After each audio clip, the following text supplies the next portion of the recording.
तो क्वेश्चन है हमारा अगला क्वेश्चन प्रॉफिट लॉस का। ए टॉय इज बॉट फॉर ₹150, ठीक है, and sold at a gain of 8%। कल हमने इसी टाइप का क्वेश्चन किया था।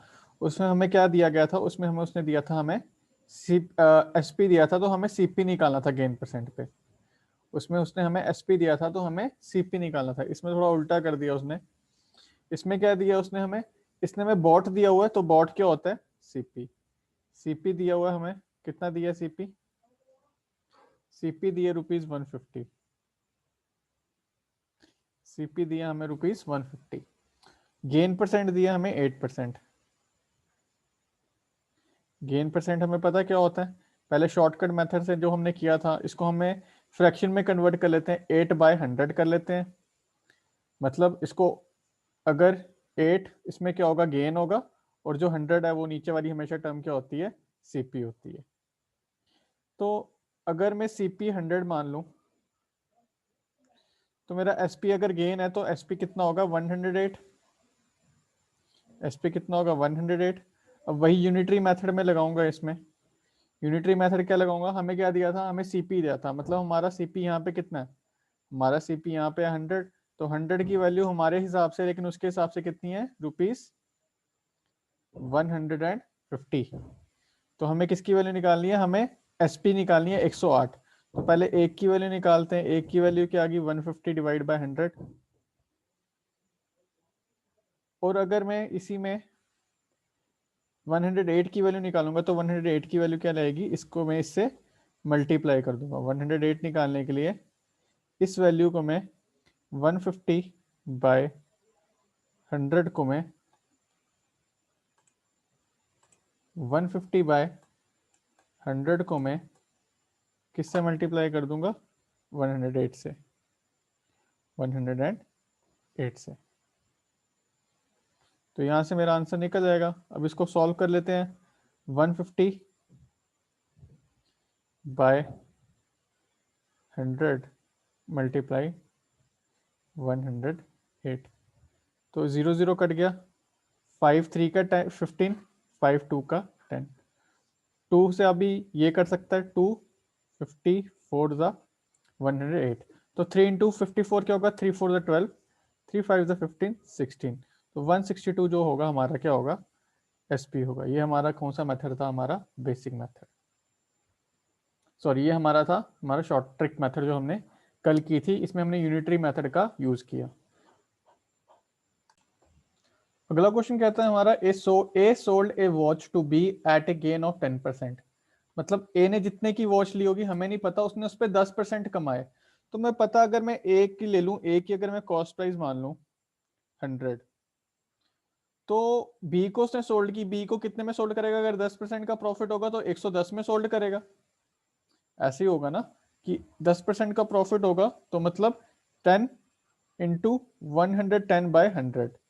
110, ये 100 वाला पीछे वाला कंटिन्यू हुआ, और 10% का प्रॉफिट होगा तो 110/100 हो जाएगा, ठीक। और उसके बाद क्या कहता है, B sold it to C at a loss of 10%। अब इसकी वैल्यू क्या होगी, ये तो आ गई हमारी भाई 110। मतलब बी को वो कितने की पड़ी, 110 की वॉच पड़ी, ए को 100 की पड़ी थी, तो बी को 110 की पड़ी। तो बी ने सी को सोल्ड किया एट ए लॉस ऑफ 10%, तो बी को कितने की पड़ी थी, 110 की। अब 10% का लॉस होगा तो 100 में से 10 माइनस कर देंगे, वो आ जाएगा 90 डिवाइड बाय 100। तो मतलब ये कितने की पड़ी, 0 0 यहाँ से कैंसिल हो गया, यहाँ से ये कैंसिल हो गया, तो सी को वो वॉच 99 की पड़ी।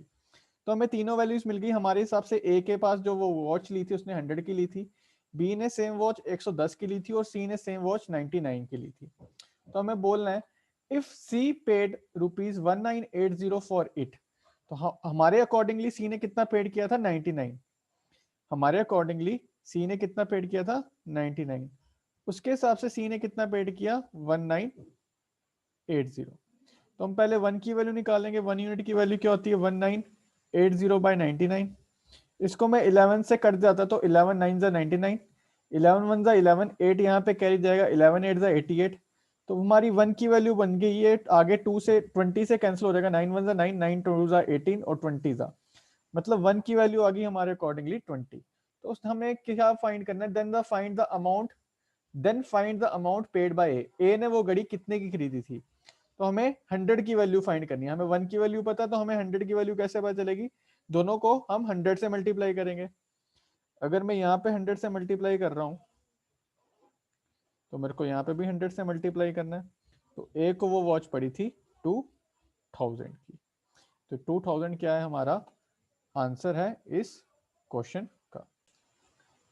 अब ये कह रहा है, अगला क्वेश्चन हमारी स्क्रीन पे है, if the cost of 10 watches is equal to the selling price of 12 watches then find profit और लॉस परसेंट। इसको क्वेश्चन को कैसे करेंगे? कॉस्ट ऑफ 10 वॉचेस बोला तो 10 सीपी, 10 सीपी की बात कर रहा है, 10 सीपी की बात कर रहा है। ये 10 सीपी किसके बराबर है? सेलिंग प्राइस ऑफ 12 वॉचेस, तो मतलब 12 एसपी के बराबर है। 10 सीपी 12 एसपी के बराबर है। तो मैं अगर सीपी बाय एसपी कर लूं, सीपी यहाँ पे ले लूं, एसपी इधर ले लूं, 12 यहाँ पे रहेगा और उसके नीचे क्या आ जाएगा 10। अगर मैं इसको काटना चाहूँ तो काट सकता हूँ 2 के टेबल से, 2 6 12, 2 5 10। तो हमारे अकॉर्डिंगली जो सीपी है वो 6 है और एसपी जो है वो हमारा 5 है। सीपी अगर हमारा 6 है और एसपी जो है हमारा 5 है, अगर हमें क्रॉस प्राइस ज्यादा होता है सेलिंग प्राइस से, तो हमें क्या होता है? लॉस। इसमें अगर लॉस हुआ तो लॉस कितने का हुआ? हमें लॉस हुआ हमारे अकॉर्डिंगली 1 रुपए का, 1 या 1 यूनिट का हुआ। तो हमें क्या बोला है? प्रॉफिट या लॉस परसेंट। अगर लॉस हुआ है तो लॉस परसेंट कैसे निकलेगा? लॉस बाय सीपी, ये हम वापस इसको लिख देता हूं मैं। अगर हमारा लॉस हुआ है तो लॉस परसेंट कैसे निकलेगा? लॉस परसेंट निकलता है हमारा लॉस बाय सीपी इंटू 100। तो लॉस क्या हमारा? लॉस है हमारे अकॉर्डिंगली 1 रुपए का या 1 यूनिट का। सीपी हमारी कितनी थी? सीपी हमारी थी 6, तो मैं यहाँ पे 6 लिख देता हूँ, मल्टीप्लाई 100। हमने पढ़ा था 1/6 को अगर मैं परसेंटेज में कन्वर्ट करता हूँ या 100/6 लिखता हूँ तो 100/6 की वैल्यू क्या होती है? ये रेशियो 1/6 की परसेंटेज क्या होती है? 1/6 की परसेंटेज होती है 16 2/3। तो हमारा आंसर क्या होगा? कितना लॉस हुआ, कितना लॉस परसेंट हुआ? हमें लॉस परसेंट हुआ 16 2/3%। तो ये हमारा जो है, ये हमारा आंसर है इस क्वेश्चन का। Okay sir. ठीक है। कहता है a man sells 2 houses for rupees 536850। 2 houses बेचे, हमें नहीं पता एक कितने का बेचा और दूसरे कितने का बेचा, लेकिन उसने दोनों मिला के 536850 के बेचे। On one he gains 5%। अब मेरे को पता है यहाँ पे एक पे उसने 5% किया, तो मैं इसकी सीपी एक की हमेशा 100 मान के चलता हूँ। अगर cost price of one house 100 है तो उसका सेलिंग प्राइस कितना होगा? उसने 5% गेन किया तो उसने 105 रुपए कमाए होंगे अगर उसने 105 में बेचा होगा, अगर उसने 100 रुपए का खरीदा है। और दूसरे हाउस में, ये तो हुआ पहले हाउस की बात, ये तो हुई हमारे पहले हाउस की बात। अगर दूसरे हाउस की बात मैं करूं, अगर दूसरा हाउस उसने 100 में बेचा है, 100 में लिया है, 100 रुपए में लिया होगा, तो उसने ही लूजेस 5%, तो उसने 95 का बेचा होगा। 5 माइनस कर गए तो माइनस 95 का बेचा होगा। फाइंड हिज लॉस और gain percent on the whole transaction. ठीक है। अब क्या कहता है? A man sells 2 house for rupees 536850। Question में थोड़ा सा एरर था, तो हमने क्या किया? A man sells 2 houses for rupees 536850 each. दोनों हाउसेस उसने, ये दोनों हाउसेस मिला के नहीं, उसने दोनों हाउसेस 536850 के बेचे। ठीक है यार। तो if a man sells 2 houses for rupees 536850 each का मतलब क्या है? उसने एक हाउस 53685 का बेचा और दूसरा हाउस भी 53685 का बेचा। मतलब उसकी दोनों हाउसेस की जो एसपी थी, ये वाली चीज वो सेम थी, लेकिन हमें नहीं पता सीपी कितनी थी। हमारे हिसाब से अगर एक की सीपी 100 है तो एसपी 105 है, दूसरे की सीपी 100 है तो एसपी 95 है। हमें क्या करना है? ये एसपी को हमें दोनों साइड बराबर करना है। तो एसपी को बराबर ये कैसे करूंगा? एक काम करता हूं, पहले इसको काट लेता हूं। अगर मैं सीपी को 25 20 से काटूं तो 100 बनता है, इसको मैं 21 से काटूंगा, इसको मैं वापिस से 20 से काटता हूं, इसको और सिंप्लीफाई किया, इसको मैं 19 से काटूंगा, क्योंकि 520 100 होता है, 521 105 होता है। इसको मैंने रेशियो में इस तरह से कन्वर्ट कर लिया।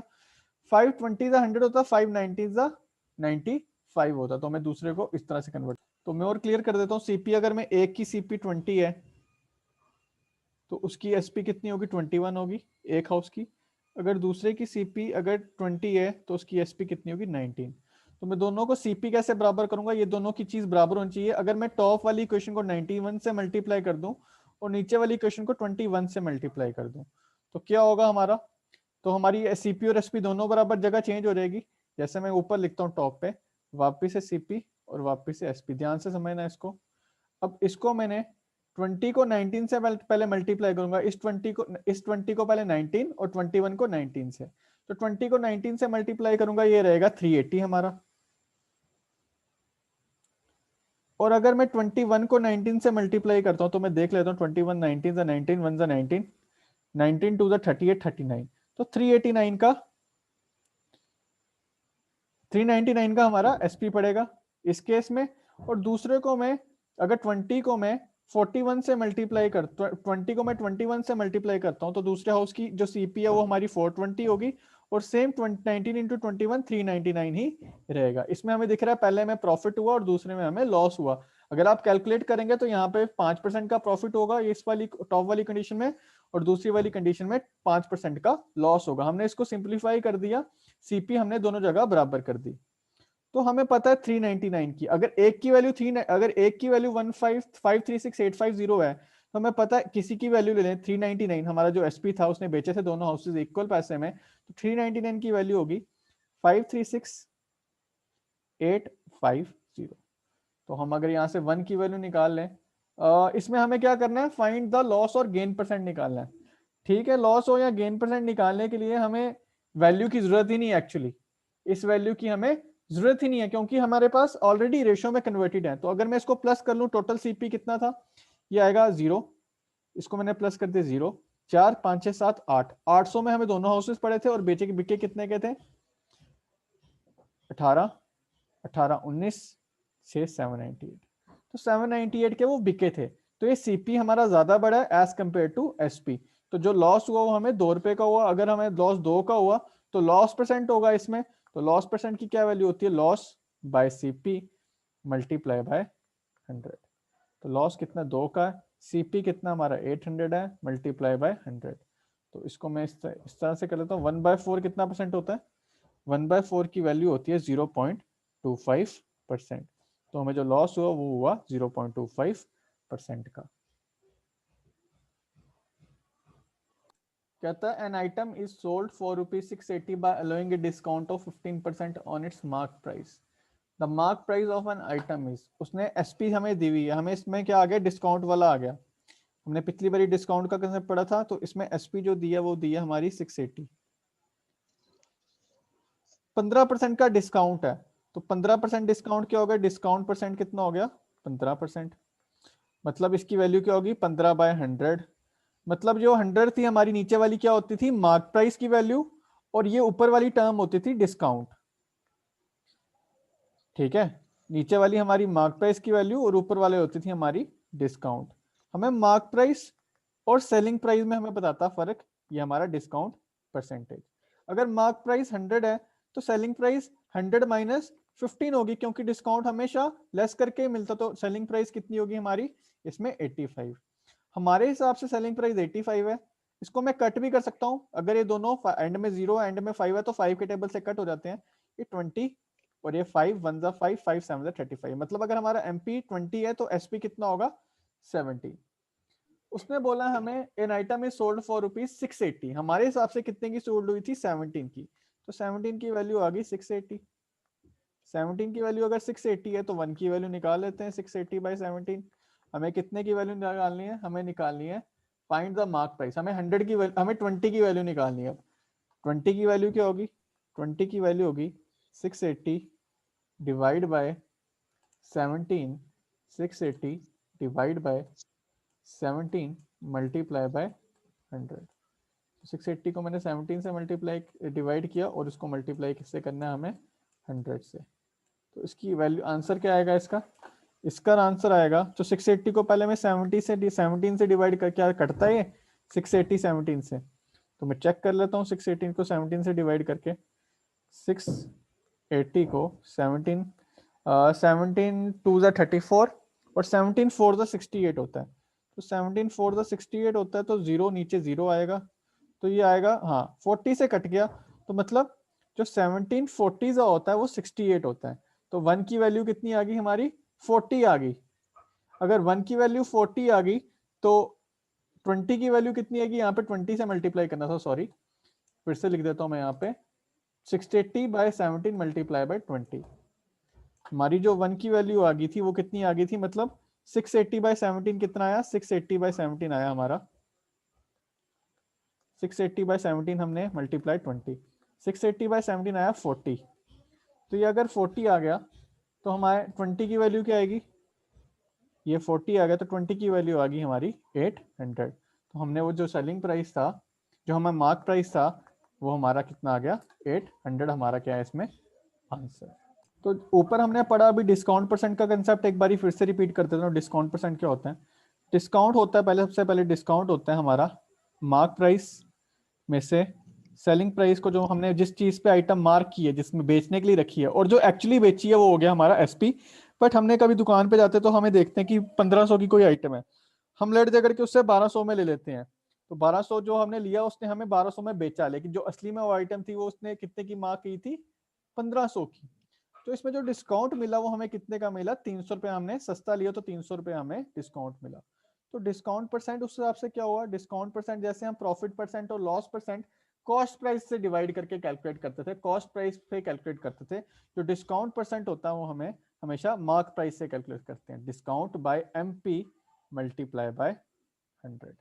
तो हमने शॉर्ट ट्रिक से ये क्वेश्चन किया, जल्दी से एक ट्रिक से लगाई कि डिस्काउंट परसेंट 15 बाय 100 है, डिस्काउंट परसेंट 15 बाय 100 है। तो डिस्काउंट नीचे वाली टर्म हमेशा मार्क प्राइस होती है, ऊपर वाली टर्म हमेशा डिस्काउंट होती है। अगर मार्क प्राइस हमारा 100 के बराबर है तो सेलिंग प्राइस किसके बराबर होगा, 100 माइनस 15, जो कि 85 के बराबर। इसको हमने यूनिटरी मेथड से कन्वर्ट किया, 5 को 20 से डिवाइड किया, 100 को 25 से डिवाइड किया तो 20, 100 को 85 को 5 से डिवाइड किया तो 17। मतलब अगर हमारा MP 20 होता है तो SP हमारा 17 होता है।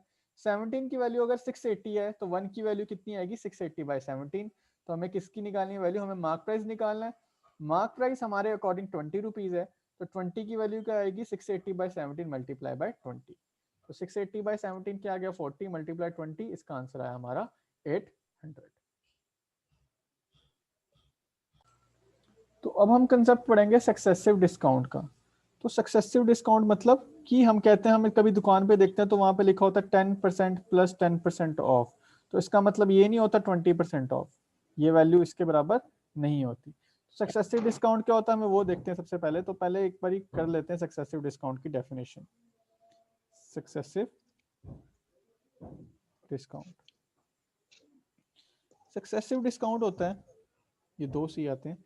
सक्सेसिव डिस्काउंट होता है if A shopkeeper gives R% rebate on print price and R% on the remaining. मतलब अगर दो बारी डिस्काउंट मिलता है, दो बारी डिस्काउंट मिलता है, सपोज कर मैंने एक D1% डिस्काउंट मिला, उसने 100 रुपीज में कोई चीज थी, हमें मार्क प्राइस था उसका, कोई भी मार्क प्राइस था। फॉर एग्जाम्पल कोई भी एक शॉपकीपर ने मार्क प्राइस पे चीज रखी है, उसने बोला मैं 10 प्लस 10% डिस्काउंट दूंगा। तो पहले वो 10% देगा डिस्काउंट, मतलब 90 बाय 100 इंटू MP पे वो जो चीज मिलेगी वो हमारी SP होगी। उसने फिर एक और बारी डिस्काउंट देना होता है इस पे, तो वापिस से 90 by 100 multiply 90 by 100 into MP, तो इस चीज पे हमें डिस्काउंट देगा। कभी कभी हम देखते हैं ये मार्क प्राइस जो होता है वो हम कहते हैं कि 10 प्लस 10% है, तो इसका मतलब क्या है, 100%, ये 20% के बराबर नहीं है। इसका मतलब अगर हम दो सक्सेसिव डिस्काउंट ले लें, अगर 10% का डिस्काउंट है, 10% का वैल्यू क्या है, 10 बाय 100, 1 बाय 10 आ गई, नीचे वाली वैल्यू आ गई हमारी MP, ऊपर वाली आ गया डिस्काउंट। तो अगर मैं इसको दो बारी कैलकुलेट करूं तो 10 बाय SP क्या आ जाएगी 9, और दूसरी बारी 10 बाय दूसरी बारी भी 9। तो मतलब 100 बाय 9, 10 मल्टीप्लाई 10 100 हो गया, और 9 मल्टीप्लाई 9 81 हो गया। तो डिस्काउंट हमें कितना मिला, 19 बाय 100 इंटू 100। 19, इसका जो डिस्काउंट था वो 19 का था, डिवाइड बाय जो मार्क प्राइस था वो 100 था, मल्टीप्लाई 100। तो इसमें हमें 19% का डिस्काउंट मिला। इसलिए मैंने कहा था कभी भी 10 प्लस 10% कभी भी 20 नहीं होता। तो इस तरह से कैलकुलेट करते हैं हम डिस्काउंट परसेंट, कि एक का डिस्काउंट लिया, उसको दूसरे से दूसरी बारी का डिस्काउंट का रेशो लिया, और मल्टीप्लाई किया और देखा डिस्काउंट कितना आया, 19 का डिस्काउंट आया, तो मल्टीप्लाई 19 बाय 100 मल्टीप्लाई बाय 100। ठीक है। अब दूसरी बात, दूसरा मेथड क्या है, दूसरा मेथड क्या है, इसका दूसरा मेथड है कैलकुलेट करने का कि शॉर्ट ट्रिक मेथड जो है, अगर हमें 2 डिस्काउंट दिए हैं, D1% discount plus D2% discount, तो टोटल डिस्काउंट का फॉर्मूला एक और होता है। टोटल डिस्काउंट होता है उस केस में D1 plus D2 minus D1 multiply D2 divide by 100। जैसे हम अगर 10 की एग्जांपल ले लें, दोनों जगह 10 था, 10 plus 10 minus 10 multiply 10 divide by 100, तो 0 0 कट गया, तो आएगा 20 माइनस 1, तो 20 माइनस 1 क्या होता है हमारा, ये 20 आ गया, 10 प्लस 10 20, और 20 माइनस 1 क्या होता है हमारा 19, 20 माइनस 1 क्या होता है हमारा 19, 10 प्लस 10 20 आ गया, ये -1 आ गया, इज इक्वल टू 19। तो इस शॉर्टकट से भी हम अपना डिस्काउंट परसेंट, सक्सेसिव डिस्काउंट का हम निकाल सकते हैं। कोई डाउट है?